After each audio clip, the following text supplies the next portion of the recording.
Joining me now is David Piccini, Northumberland Peterborough South MPP. David, earlier today, I was able to sit on a media briefing that with the province of Ontario that dealt with what is happening and occurring in the Haliburton Kawartha Pine Ridge District Health Unit. I know that you were on the call as well. I thought maybe we would not touch so much on what is happening in the province, whether the first part of that presentation was done, because I think most people are wondering what's happening close to home. Why aren't we getting the vaccines that we need? People can travel here and there. There's lots to talk about. But first, your indication or your thoughts on the presentation today by the Ministry of Health to the media as what's happening in this riding.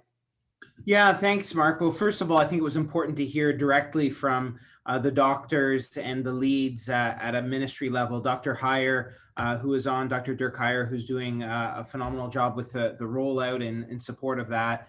And just to get the technical briefing, devoid of from a politician, but straight from the source. And I think it highlighted a few things. One, it highlighted that over 28,000 residents in our health unit have at least one dose, have jabs in arms, and that we know that now over 82% have at least one dose or a scheduled appointment for those over the age of 80, and now over 50% for those over the between 75 and 79. And I know many are wondering in Cobourg. We started really strong when you and the Premier were there, and that was thanks to the can-do attitude of Rotarians, of our doctors, Dr. Smith, Dr. Cameron, Dr. Everdale, just to name a few, who really, stood up, and of course our Northumberland Family Health team and our public health unit, who were working around the clock to get that stood up, and of course our hospital, the amazing people at Northumberland Hills Hospital. So that stood up. The Premier saw it. We obviously have the capacity. The biggest issue, Mark, is we don't have the supply.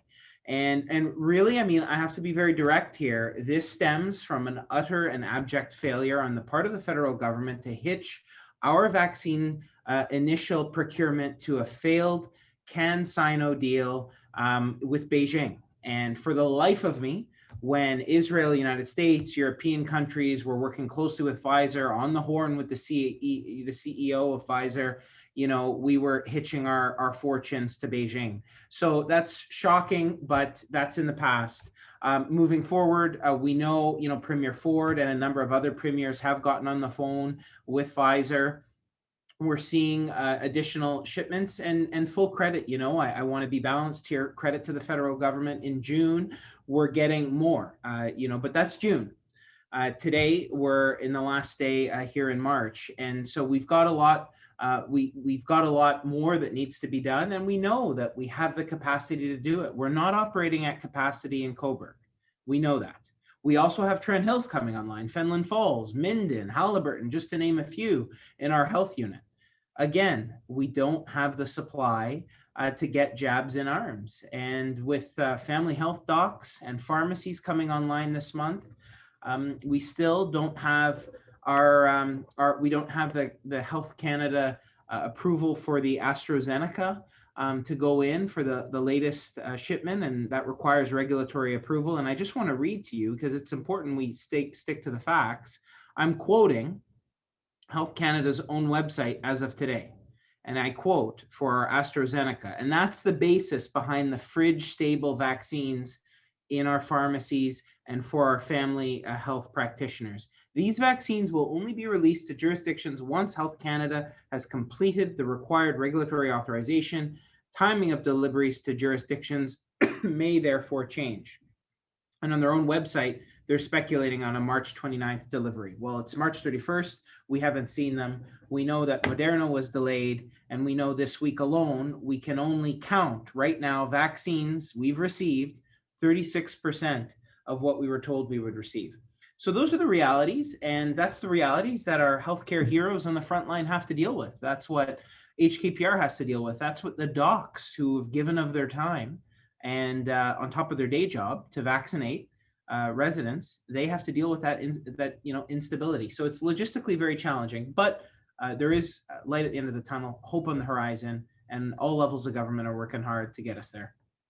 David, as you stated, 28,000 people so far have been at least received the first dose of the vaccine. But, you know, when we're looking at 180,000 residents in the Halliburton Kawartha Pine Ridge District Health Unit, we have a long way to go yet before, you know, before we get everybody at least with one jab. And, you know, I know the plan is for everybody to hopefully by the fall to get both jabs in the arm, but we certainly need to pick the pace up here to be able to make that happen. Oh, absolutely, we do. And you know, Tim Blake, our fire chief up in Campbellford, has been working around the clock with the support of Campbellford Memorial Hospital and many others to get that stood up. We've got new sites coming online. You saw in the technical briefing, Mark, 3 new mass vaccination clinics coming online in April. And so with more vaccination sites and limited supply, you're taking that limited supply, and instead of just Cobourg, we're now spreading it much thinner across a number of mass vaccination sites across our health unit. So, you know, again, we need more supply. We know that, but there is hope on the horizon with June, more Pfizer shipments coming. And I would say, I mean, in the technical briefing today, you saw between April 5th and 12th and another 11,000 Pfizer vaccines, 5,900 Moderna. I mentioned to you that original planned delivery has been delayed now by a few days for Moderna. And I think we can't just gloss over what those delays mean. Those delays mean planned appointments. Those delays mean the logistics of getting those vaccines to the deep freezes and then to each site. And Moderna, I mean, I was talking to some nurses with Peterborough Public Health. They were taking them, extracting them from the vial at Norwood when I was volunteering there. And they had only, you know, a X hour, 6-hour shelf life, and they're putting them in the bags, ready to be administered, jabs in arms, and they're going as people come in. But the reality there was we ran out at the end of the day. So we're running out of vaccines. We're getting them in arms as soon as they come in. And, you know, it is a logistical feat with all the mass vaccination centers. And more is coming. More are coming to family docs, as we heard today, and more are coming with pharmacies, as we also heard today. A minimum of 3 to our health unit, but I expect more. And so more to come on that this month. Obviously, David, that's where I was going next with the 3 minimum for the entire Halliburton Kawartha Pine Ridge Health Unit, which is a very large health unit. Where would you, as an MPP, or where would you like to see those put? Because not sure how much say you have or how much the health unit has to say, but obviously with only 3 in the health unit this large, you know, it's obviously good, but obviously they need to be placed properly to get the biggest impact. And obviously on the flip side with that as well is obviously we need the AstraZeneca vaccine already available to be able to get these up and running. But they have been very successful up to this point in the 3 regions that they have been employed at, where I think it was like almost 90% of the vaccine being used in those areas that in the Kingston, Windsor, and Toronto areas where they have been used at the pharmacies. They have, Mark, and you heard today on the technical briefing that all of those vaccines expired April 2nd. So really, I mean, we have just a few to get in arms in the pilot regions. And also when we talk pilot, I mean, that's also looking at trends. COVID realities have shifted people's habits, you know, as far as where they're comfortable going to get their vaccine. So looking at that in the hotspot areas where obviously the principle of triage, when we have limited supply, we're going to direct those fridge stable ones to health units with greatest risk profile in terms of need, in terms of infection rate, in terms of transmission. So looking at those results, and we're analyzing them now to determine exactly to make sure that every dose, because based on the limited supply we have, we've got to make sure everyone goes to a place where they get right in the arms. And we heard the shipment we're getting out of the United States is near their expiry date as well. So we've got to make sure that they get right where they need to go. And so as of now, we've been, it's not confirmed from the federal government, but our tentative allotment is over 10,000 of the COVID Shield and AstraZeneca fridge stable vaccines. And you know, you asked where I'm advocating for. So my colleague MPP Parkton, I advocated for a site in Newcastle, but in our health unit here, in HKPR. I've advocated obviously for, I'd like to see something in Brighton. I'd like to see Port Hope. I'd also like to see some of our rural areas. We know Warkworth, Hastings, just to name a few in our health unit. So those are the conversations we're having now. But again, Mark, it really, we could open all the pharmacies we want. We need actual vaccines. And I think logistics and anyone who's ever run an operations understands that you also need a volume to be humming every day to get jabs in arms. So it's not just like I can say, well, I'll give 3 to Port Hope, 3 to Brighton, 3 to every pharmacy. We've got to have a consistent volume in each. So again, I'm optimistic with the federal shipments coming in there. And I'm excited that this month there's going to be increased access throughout our community.